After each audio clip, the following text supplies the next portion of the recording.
If you want to know more about internet scams, money scams, how you can avoid getting scammed, this is your video. I actually did a very long, hour plus long interview with Matt. We talked a lot about a lot of different stuff. So I broke it up into two videos. My other video is about what you need to be doing to be safe online.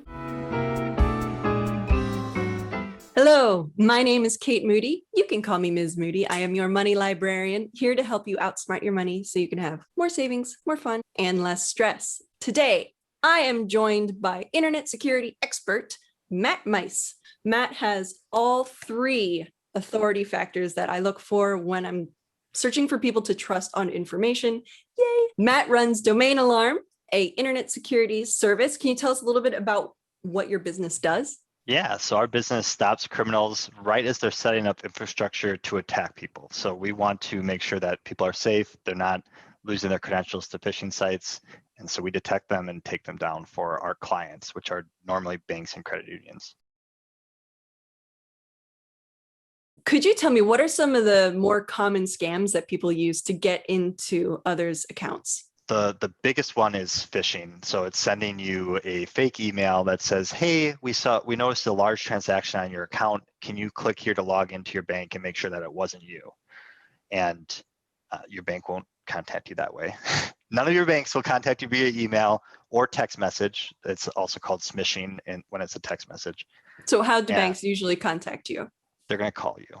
Okay, but we're going to trust that it's when they call and they, because I've gotten calls that say, we're from your bank. And I'm like, so we'll talk about that. Okay. And so for phishing, smishing, and there's not even a term for, maybe it's vishing for phone. But anytime someone contacts you saying, hey, we want you to authenticate yourself or check this out, I don't actually do it through that. In fact, Google actually sent out a real email saying, hey, there's some issues. We want to help you. And I didn't trust it. I went, logged into my Google account on a different device and checked to see if there's any alerts that way. So I always recommend verifying through a second avenue. If someone emails you, call them on a phone number that you know is theirs, not the one in the email, because people can fake anything in there. Mm-hmm. If you're getting a phone call and it says it's from a number you recognize, that can be spoofed. That does not mean it's actually coming from that person. It just is the phone number that's being displayed on your phone.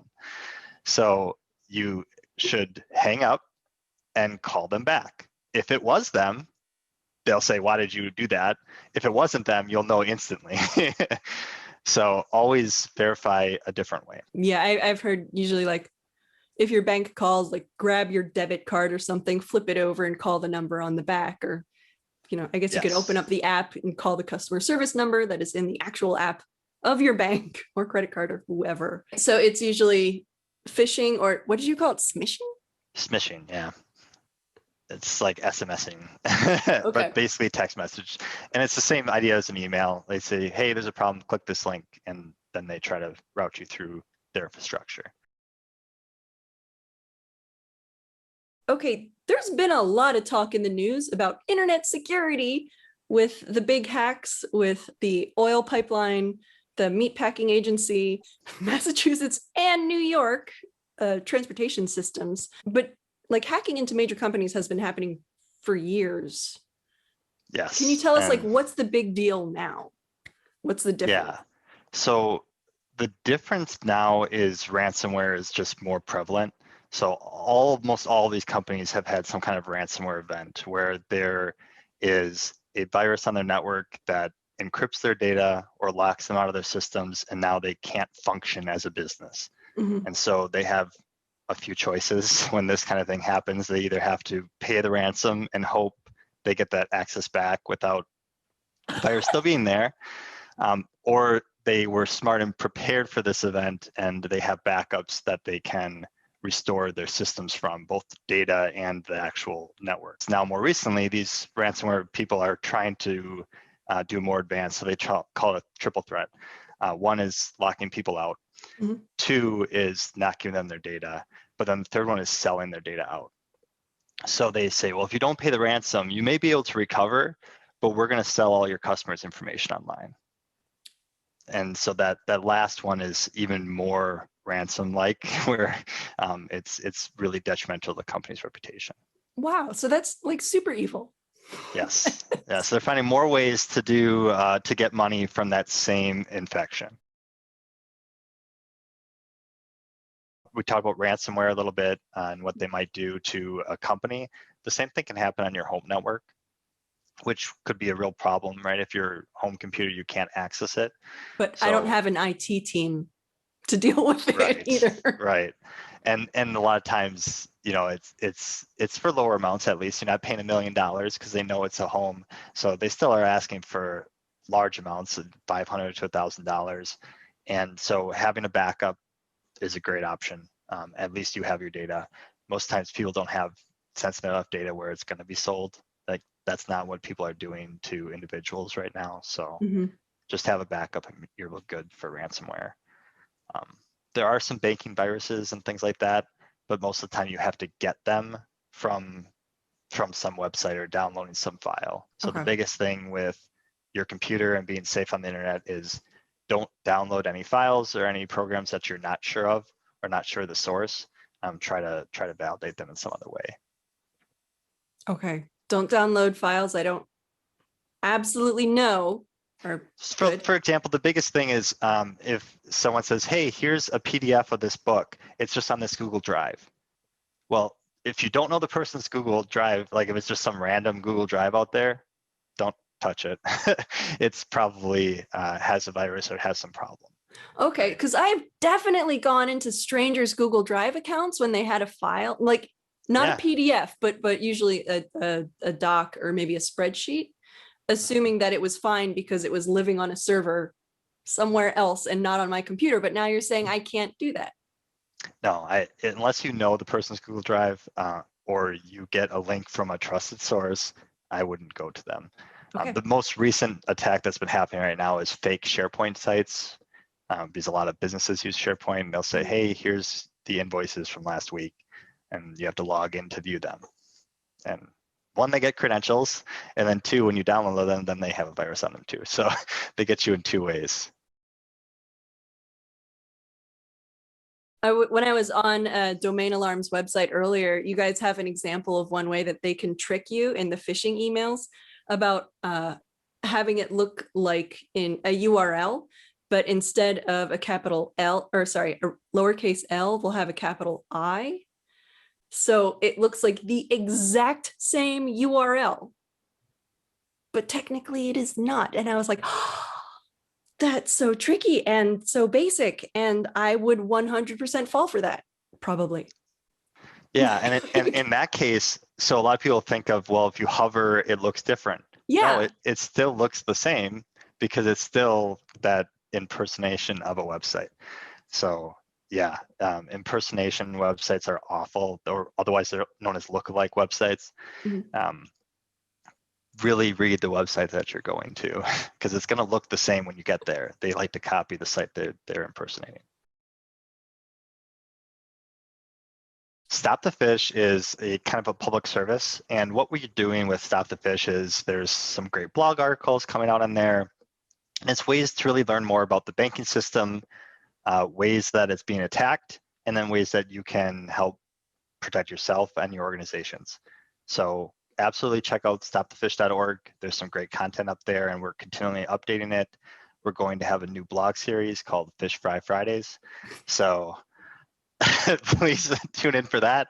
It's going to be talking about different phishing issues that companies are having and how it affected them and how they could have prevented it. And I really like your newsletter. It is ultra nerdy and so like just nice little tidbits of like, here's what's going on too. What's the name of your newsletter again? Or Sec Fraud Ops.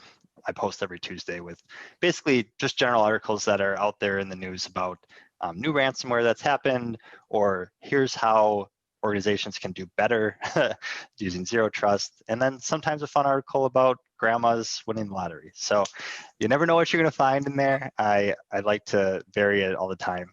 But I do like it. You're a great aggregator of all these little things because I just need little nuggets. Like I've got a yes. lot of stuff to keep up on, and I do want to keep up on this stuff, but it's not my job. Like that's your job. Yeah, I And then you summarize all the aggregate this articles, so stuff it's for me easier. to Yeah. read. Perfect. I actually want to touch on this topic. It's called social engineering. Yeah. And so this is another scammy way that people get information out of you without you actually giving them text data, right? So going to a website, typing in your information, that's an easy way to get lots of credentials. Mhm. Social engineering is a much more devious way, but much more effective. And so what this is it's someone talking to you and pretending to be in some relationship. So if you're at a company, they might call you and say, hey, we're in IT. We need to verify some things about you.